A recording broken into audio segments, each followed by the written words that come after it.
Hi, everybody. I'm Shelley Tolliver, Director of the Experiential Learning, Director of the Experiential Education and Engagement Center at AUM. And our purpose is to increase student retention, persistence, and graduation. And we are funded by a Title III Strengthening Institutions grant from the United States Department of Education. And one of the requirements that we have for the Title III grant is to offer faculty development sessions that are based on experiential learning and best practices regarding experiential learning. And so this is the first of a 5-part webinar series that will be offered by Dr. Schindel.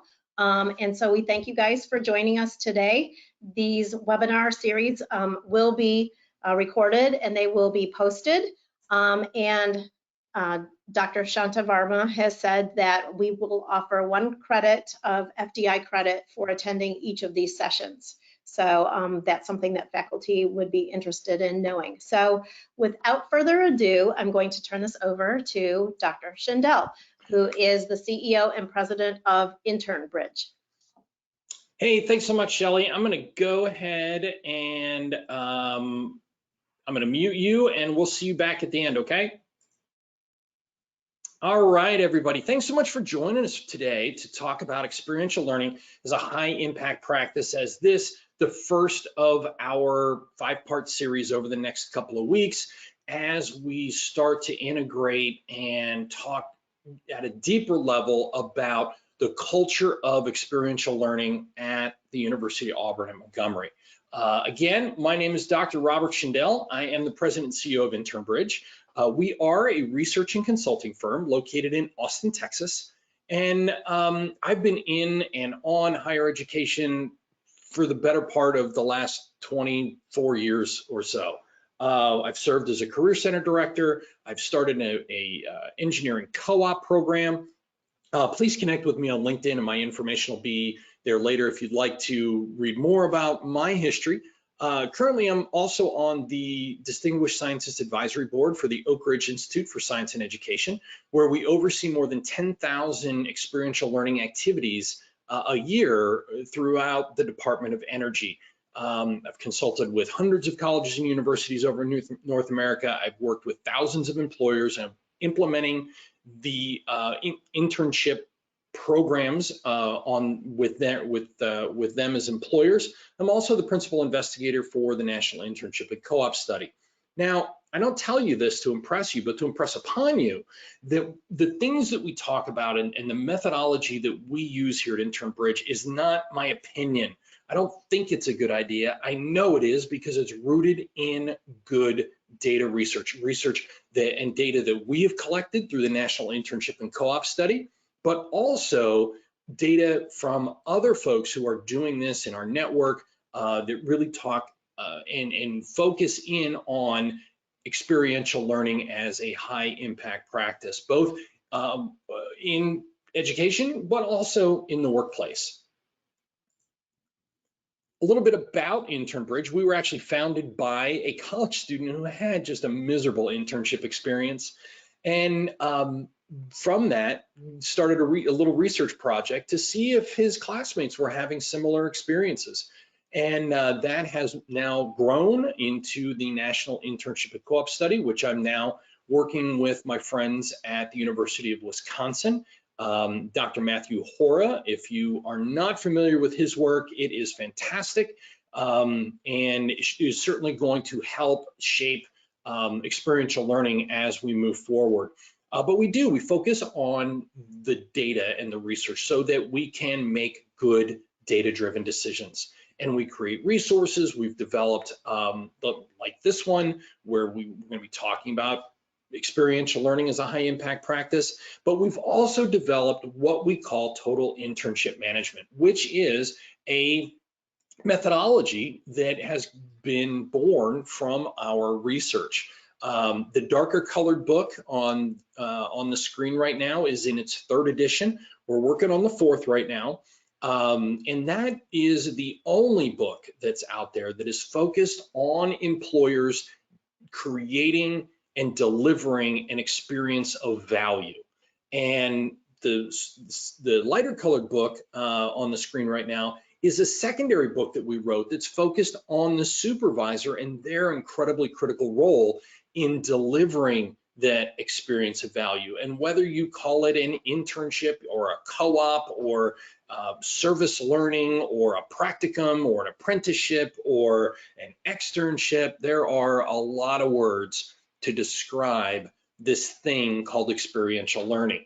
And we use generally kind of the word internship as an umbrella word for all of those terminologies and all of those different words. So if you hear me use the word internship a lot, and you can put in service learning or undergraduate research, because it really is about that experience that bridges the gap between the student's academic work and their life after college, and helping them to make that connection. So we've got a lot to get started today, and I know we've got some limited time.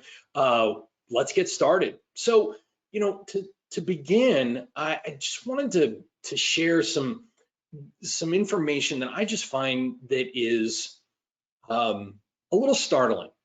And, Inside Higher Ed did a survey of presidents and provosts that said that 96% of those individuals surveyed stated that their students on their campus were employment ready upon graduation. Well, the Hart Research Foundation kind of saw that and said, I wonder what CEOs and HR directors and people in the hiring space think about students being employment ready. And when they conducted their research, only 33% of individuals that were HR directors or president, CEO, those individuals in the hiring space agreed with that same statement. This is a tremendous gap. And this is the gap that internships and other forms of experiential learning help to reduce. Excuse me. Some other information that I think really highlights the importance of the why it is so critical that we have a robust experiential learning activities and a construct within academe today is that, students are not making an effective transition to the next chapter of their life, whether it's graduate school or whether it is a job or whatever that is, whatever that next phase of their life is. We're really having some challenges that, over a quarter of recent graduates report having a good job at graduation. Yikes. What about the other, 73%?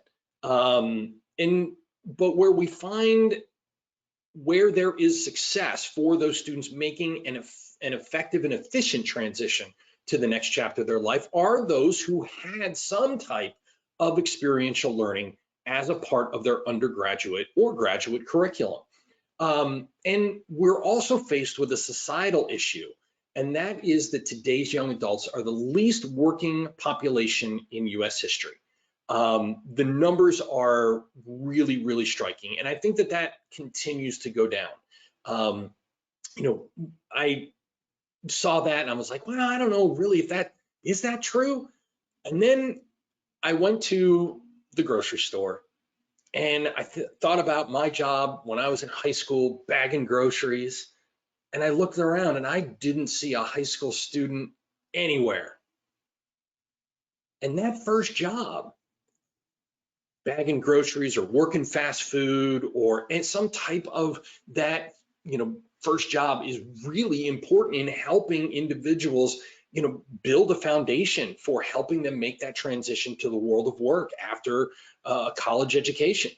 And now that internship and that experiential learning could be the very first time that they are having to do work outside of their boss being mom, dad, or professor. So again, we are faced with a lot of these challenges that experiential learning can certainly help. And we know that internships certainly work. Thank you.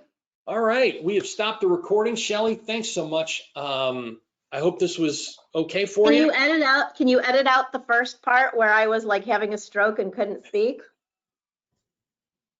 We'll see You know we what can do. happens? So there was that great big title on the screen, and I'm like trying to talk, but you know how like you're talking, but like subconsciously, like you're reading what's on the screen. You know what I mean? I'm the director of I don't know where the hell, Oh right? my gosh. It's still it's Friday. And you know, one of the things that I've learned about doing stuff like this and virtually is that I think people have a lot more grace now than at one Says time we this is did. being recorded. Are we still Yeah, recording? no, I stopped the recording. Okay, I because stopped it it on says my end. okay. Yeah, but we have a lot more grace. I mean, you remember there's that viral with the kid crawling up behind the guy who was on like CNN or something, and Yeah. it was, oh my gosh, that's so terrible, it's so funny, he's so embarrassed. Now I'm just like, whatever, you know, if the Yeah. dog pops his head up, no, he's sleeping, he's Yeah. over here snoring. Actually, I'm surprised you can't hear him. Holy cow. But anyway, have a great weekend. Okay, so seriously, can you add out the little stroke malfunction part at the beginning? I'll Or figure no? it out. I'll figure it out. Okay. Okay, so I couldn't see anybody during this. Is there a way that I can see who's Yeah, here? if you look at under, do you have wait a minute. I have to You are, no, okay, I could promote you to if I promote you to, like a because right now, presenter. yep, if I make you an organizer, did you see a change? Now I can't hear you. Oh, now you're muted. You're self-muted. Take yourself off mute. Myself. There we go. There you Okay. go. So now Okay. does your dashboard look a little bit different? Yes, it does. Do you see attendees? 5. Yep. So Well, if you I mean, click on that, hang on. No, I don't see. So I clicked on that okay. I clicked on that before and I couldn't see anybody. so So now I see my name and your name. right, but if you see the other one, you see it says staff and attendees. Oh, yeah. So if you click on the attendees, that's where all the attendees were. Oh, is anybody still there? Yeah, Gary's here, Ross is Hey, still logged Gary. in, Okay. and I'm gonna butcher it, but Can they hear us? yeah, They can? yeah. Oh, hey, guys. All the backstage stuff you get to, or the backstage stuff now you get to hang out with us. Okay. All right. Okay. Well, anyway,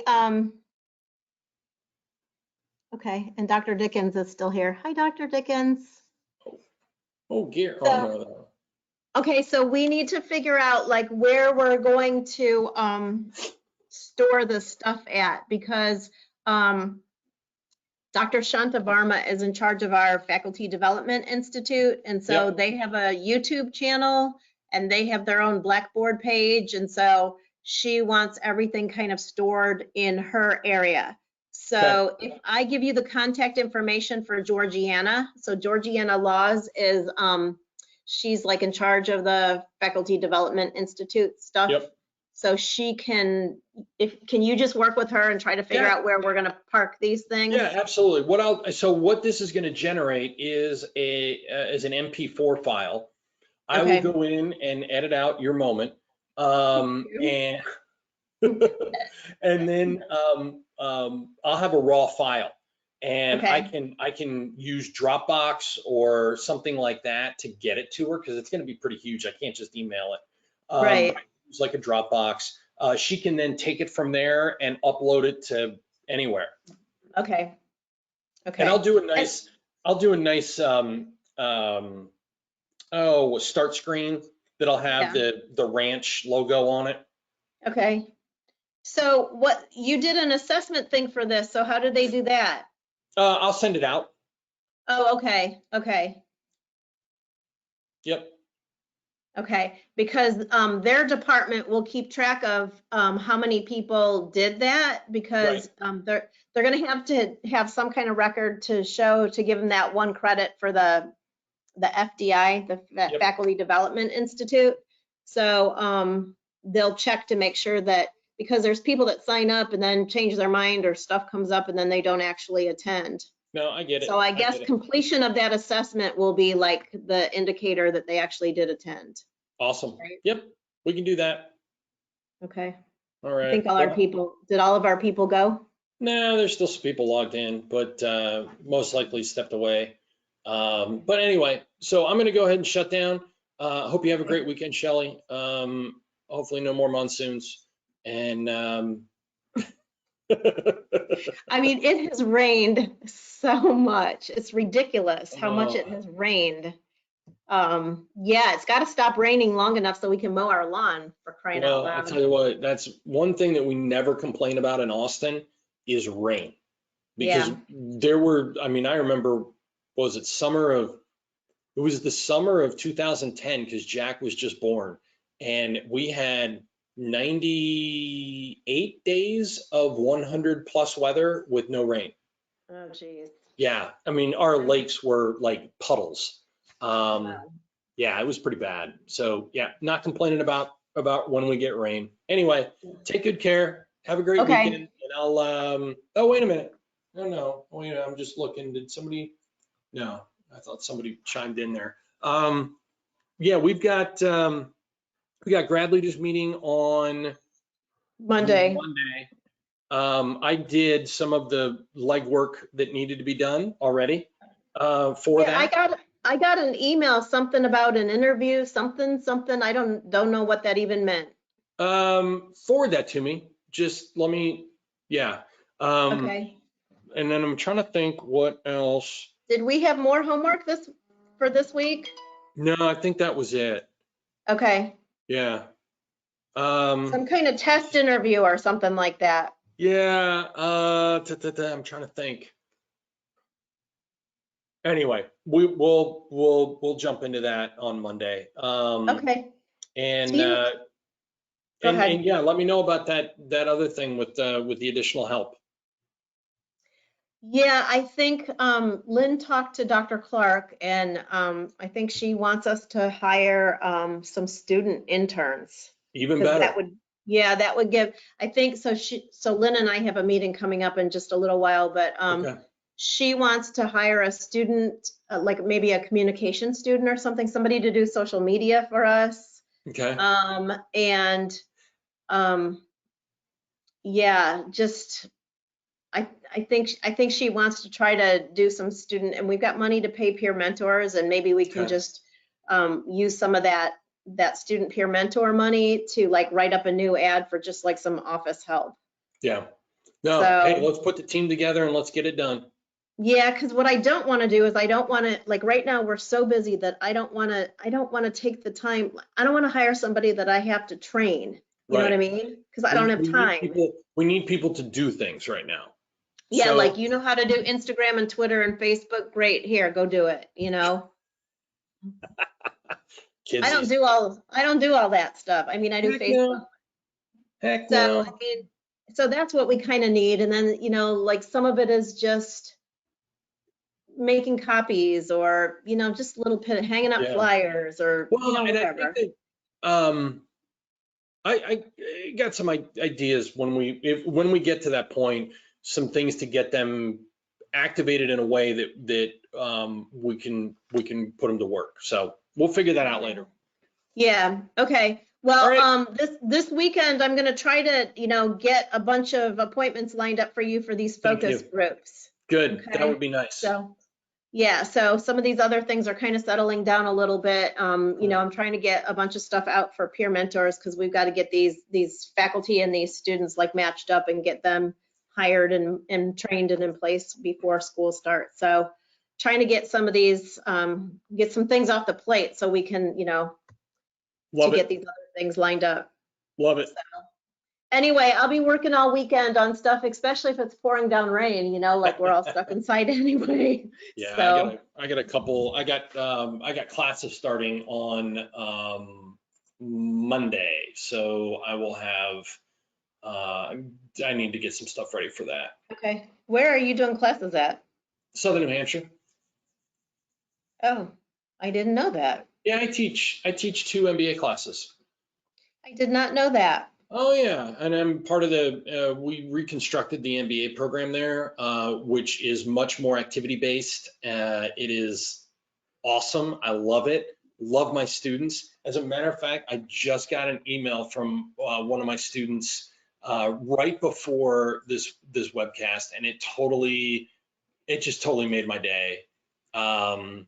Yeah, she said, "Hey, Dr. Robert, I just want to say thank you for a really great semester. I appreciate you being so interactive in the course. You're one of my only professors to be so involved so far, and it's been a real pleasure learning from you. I hope you enjoy the rest of the summer. Take care." I Well, that's mean, nice. that's That's just always like nice. elixir for the soul. Um, I had one of my students. She's kind of a perfectionist with grades. I mean, she's really, really smart, but she's really focused on grade stuff, right? So she turned in her final project, and I emailed her and I said, "Are you sure you want me to grade this?" And that's all I said. And she emailed me back. She's like, "What's wrong with it? What's wrong with it? Can I call you?" And I said, "Yeah, give me a call." And she called me, and I said, do you are you sure you want me to grade this? I mean, like, and she's like, what's wrong? I mean, you could hear her, she's starting to like kind of choke up. And I said, because I got a real problem here. She said, what? And I said, I don't know how to give you more than 400 points on this assignment. She killed it. Like, she crushed this huge, awesome presentation. And she blurted out, she's like, "You're a shit." And I was like, she's like, "Thank you so much." It was Yeah. one of those priceless teacher learner Yeah. moments. Yeah, Anyway, she probably had a little freak out there. oh, she's like, "I can't believe I had a stroke. Oh my God." But no, I do. It is, it's my, I don't know whether you want to call it a hobby, but it makes, teaching these classes is, for me, is like, some people go out and play a round of golf. I mean, Yeah. it's so relaxing and it's so just fulfilling that, yeah, I'll keep doing it as long as they'll keep having me. Yeah. Yeah, I made them promise I could still teach a couple things when I took this job because it's like I don't ever want to leave teaching. Yeah, I know. It's Yeah. so good. I just love it. I love it. I love it. I mean, my undergrad, I did my student teaching at Scott High School and at Maumee High School. Oh, So wow. yeah, so I mean, my undergrad was in education. So I don't think So that you know ever. Anthony Wayne, right? Oh yeah. Yeah, that's where I went to school, but I did my student teaching at Bowser. Oh my goodness. One of my very best friends went to Bowser when we were at Toledo, and another went to Start. Um, Most of my friends, I always got asked, and if I went to St. Francis or St. John's, that, like, I got that question all the time in Toledo. Really? Yeah, If I'd be you like, went there for high school, you mean? yeah. They're like, "Would you go to St. Francis or St. John's?" I'm like, I don't know. And they'd say, "Well, you kind of look like a Johnny." And I'm like, Maybe did you always wear those kind of like shirts? Because it looks like the uniform shirt. that, yeah, could be. I don't know. But good Huh. friend of mine, Mark Uridia, he's really involved with Central Catholic. Um, and, I'm always supporting the stuff that he does there. So anyway, good ties to Toledo. All right, I gotta go. I gotta go. So, and All you right. got Have a work to good do. weekend. All right, talk to you soon. All right. Bye.